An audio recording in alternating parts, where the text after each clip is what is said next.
Students, last video में हमने crop variety improvement देखा था। क्रॉप प्रोडक्शन मैनेजमेंट में हमने न्यूट्रिएंट्स की बात की थी। डिफरेंट डिफरेंट न्यूट्रिएंट्स प्लांट्स को एयर, वाटर और सॉइल के थ्रू मिलते हैं। आज हम डिस्कस करेंगे मैन्योर एंड फर्टिलाइज़र में difference. Manure easily made using animal and plant waste. ये प्लांट वेस्ट और एनिमल वेस्ट से बनते हैं और फील्ड्स में ही बनाए जा सकते हैं। Fertilisers made in factories in well defined way. Fertilisers हमेशा फैक्ट्रीज में बनते हैं, वो भी एक प्रॉपर मेथड के साथ। Manure no harmful effect as fully natural. ये फुली नेचुरल होने के कारण कोई भी हार्मफुल इफेक्ट नहीं रखते हैं। Fertilisers side effects as it is a chemicals. ये पर्टिकुलर केमिकल प्रोसेसेस से बनाए जाते हैं, इसलिए ये हार्मफुल होते हैं। Good for long term soil fertility. Manure लंबे समय के लिए सॉइल फर्टिलिटी को बढ़ा सकते हैं। Fertilisers not good for long term soil fertility if usage in excessive amount. यदि हमने ज़्यादा मात्रा में फर्टिलाइजर्स का यूज़ लगातार किया तो कुछ समय के बाद सॉइल की फर्टिलिटी कम होने लग जाती है। Manure not effective as fertilisers. Manure not effective as fertilisers. Fertiliser की तरह मैन्योर इतने इफेक्टिव नहीं होते हैं, क्योंकि डिफरेंट डिफरेंट सॉइल की कंडीशन के अकॉर्डिंग फर्टिलाइजर्स बनाए जाते हैं, पर मैन्योर सेम प्रोसेस से बनाए जाते हैं। Fertilisers very effective in obtaining fast results. Fertilisers जो हैं बहुत ज़्यादा इफेक्टिव होते हैं, फास्ट रिजल्ट हमको मिलता है। Manure it is very cheap, सस्ते होते हैं। Fertilisers it is very costly. Irrigation, India के अंदर जितनी भी एग्रीकल्चर है वो रेन फेड है। रेन फेड मतलब बारिश से जो संबंधित है। कहीं पे तो ज़्यादा क्रॉप होती है क्योंकि जहाँ वहाँ पे बारिश ज़्यादा हो रही है, कहीं पर कम क्रॉप हो रही है क्योंकि वहाँ पे सफिशियंट वाटर सप्लाई अवेलेबल नहीं है, या वहाँ पे जो रेनफॉल हुआ है वो कम हुआ है। तो हमें different different irrigation methods develop करने पड़े। It is a process of application of water in controlled amount at regular intervals to the crops। ये एक प्रकार की प्रोसेस है वाटर की एप्लीकेशन के लिए। वाटर को हम किस तरह से यूज़ कर सकते हैं एक कंट्रोल्ड अमाउंट की फॉर्म में, रेगुलर इंटरवल्स में, ताकि हम क्रॉप प्रोडक्शन बढ़ा सकें। Irrigation methods are adopted at various places, specially in areas of low rainfall to ensure the proper growth of crops. Irrigation methods जो हैं डिफरेंट डिफरेंट प्लेसेस में अलग अलग तरह के होते हैं। मेथड्स वहाँ काम में लिए जाते हैं जहाँ पे रेनफॉल कम है, ताकि हमें प्रॉपर ग्रोथ उस क्रॉप की मिल सके। डिफरेंट इरिगेशन मेथड्स हो सकते हैं। हमारा फर्स्ट है वेल्स। दो टाइप के वेल्स अवेलेबल हैं, एक dug wells and another is tube wells. Dug well के अंदर वाटर कलेक्ट किया जाता है वाटर बियरिंग स्ट्रेटा से। ट्यूब वेल्स पानी को डीपर लेवल से अपर लेवल तक लेके आते हैं। वाटर लिफ्ट किया जाता है पंप्स के थ्रू, ताकि वाटर को इरिगेशन पर्पस के लिए यूज़ किया जा सके। इस डग वेल्स ऐसे कुएं जो कम गहरे होते हैं, जिनमें वाटर लेवल बहुत जल्दी मिल जाता है, उस तरह के कुओं को डग वेल्स कहा जाता है। जो आपको डायग्राम में दिख रहा है, जो नॉर्मल कुएं हमारे घरों में होते हैं उन्हें भी डग वेल ही बोलते हैं। नेक्स्ट है canal. Canals extensive irrigation system है, वो हमने पहले भी डिस्कस किया था। नेक्स्ट हमारे पास है river lift system. River lift system is used to draw water from the rivers directly for irrigation purposes. इरिगेशन पर्पजेज के लिए डायरेक्टली हम रिवर से वाटर को लेके आते हैं। Tanks, these are small storage reservoirs. Farmers often use small storage reservoirs that can store as well as supply water in small fields। छोटे छोटे खेतों के अंदर सप्लाई देने के लिए, स्मॉल कैचमेंट एरियाज में सप्लाई देने के लिए टैंक्स का यूज किया जाता है। Rain water harvesting, instead of just letting the rain water flow away farmers often store it in the reservoir tank. Farmers क्या करते हैं, पानी को ऐसे के ऐसे ही बहने देने की बजाय उसे स्टोर कर लेते हैं एक छोटे से टैंक में या पर्टिकुलर एक रिजर्वायर में। जैसा आपको डायग्राम में दिख रहा है कि एक छोटा सा टैंक बनाया हुआ है, जब भी रेन वाटर अवेलेबल हुआ उसको कलेक्ट कर लिया एक जगह पे। Watershed management.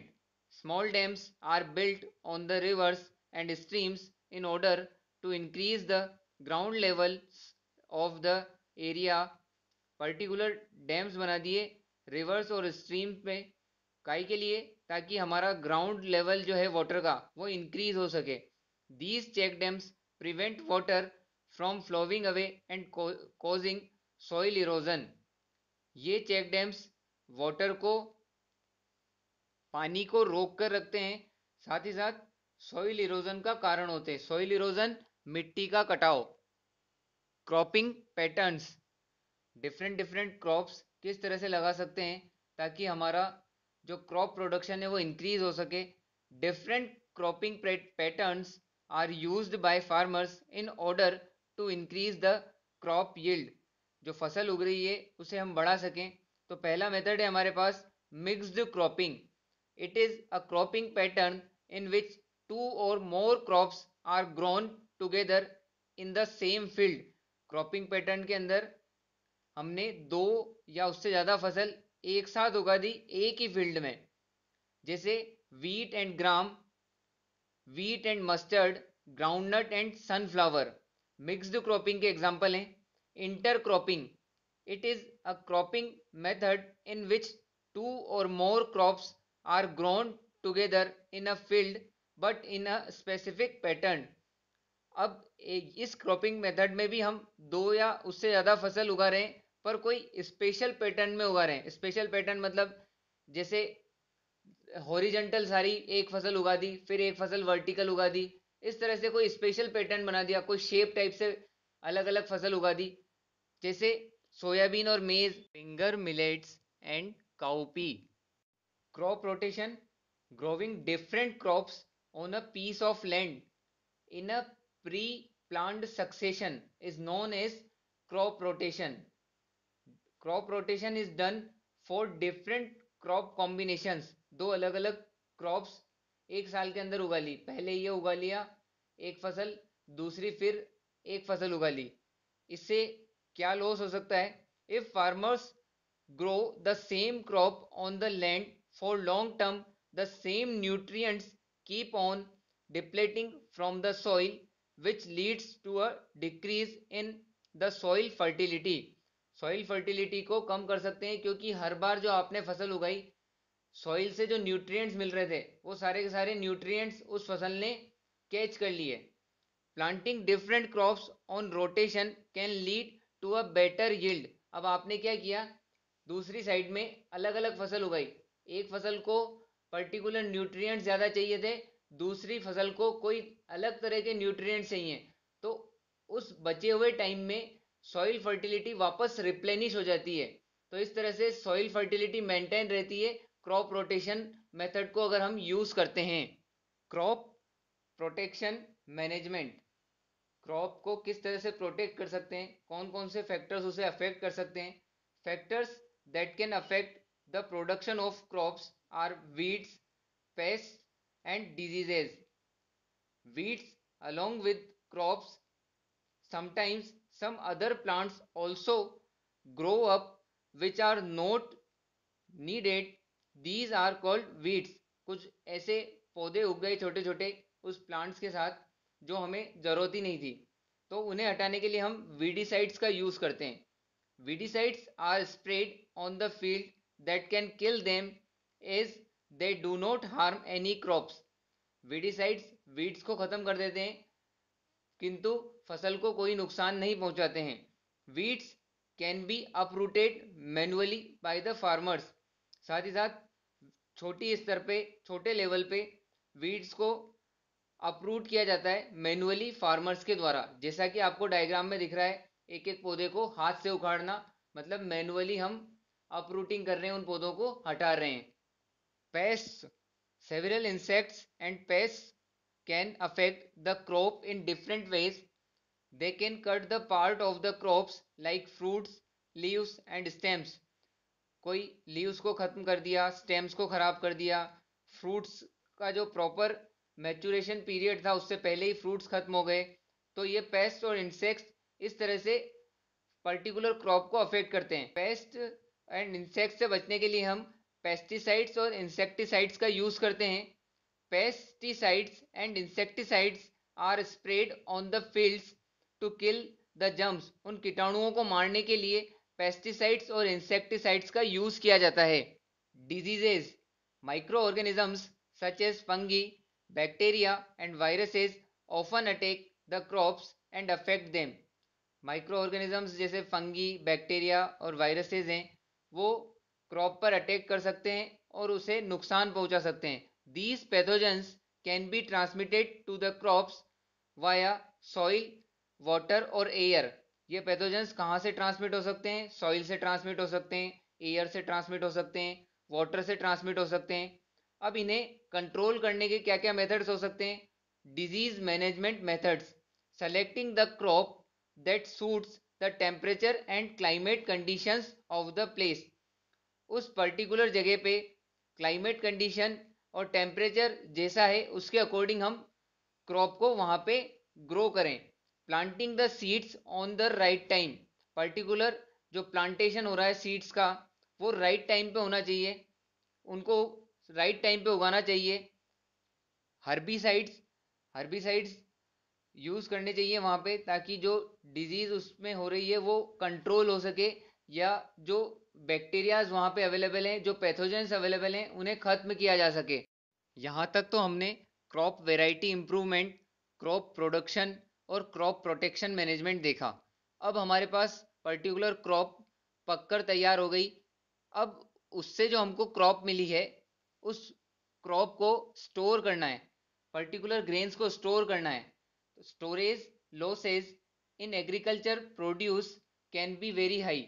स्टोरेज लॉसेज क्या क्या हो सकते हैं? उसमें डिफरेंट फैक्टर्स अफेक्ट करते हैं। कुछ फैक्टर्स हैं बायोटिक फैक्टर्स जैसे insects, fungi, bacteria, rodents and mites. Abiotic factors like excessive temperature and moisture, जहाँ पे हमने स्टोर किया है वहाँ पे टेम्परेचर बहुत ज़्यादा है, प्रेशर बहुत ज़्यादा है, या जहाँ पे मॉइस्चर बहुत ज़्यादा अवेलेबल है, तो भी हमारा जो पर्टिकुलर ग्रेन है वो ख़राब हो सकता है। बायोटिक फैक्टर्स जो हैं जिनमें छोटे छोटे कीड़े हो सकते हैं, फंगी हो सकते हैं, चूहे हो सकते हैं, माइट्स हो सकते हैं। माइट्स टिड्डियों के लिए भी लिखा जा सकता है, छोटे छोटे कीड़ों के लिए लिखा जा सकता है। तो बायोटिक फैक्टर्स और एबायोटिक फैक्टर्स अफेक्ट करते हैं जो स्टोर किया हुआ है ग्रेन उसको। स्टोरेज लॉस से किस तरह से बचा जा सकता है? How to prevent storage loss? Maintaining maintaining the storage houses properly. जो हमने वेयर हाउसेस बनाए हैं उनमें जो स्टोरेज रखा हुआ है उसे प्रॉपर मेंटेन करें। Cleaning cleaning the grains properly before storage. जो ग्रेन है वो प्रॉपरली क्लीन होना चाहिए, उसके बाद में हमें स्टोर करना चाहिए। Drying drying the grains properly before storage in sunlight as well as in the shade.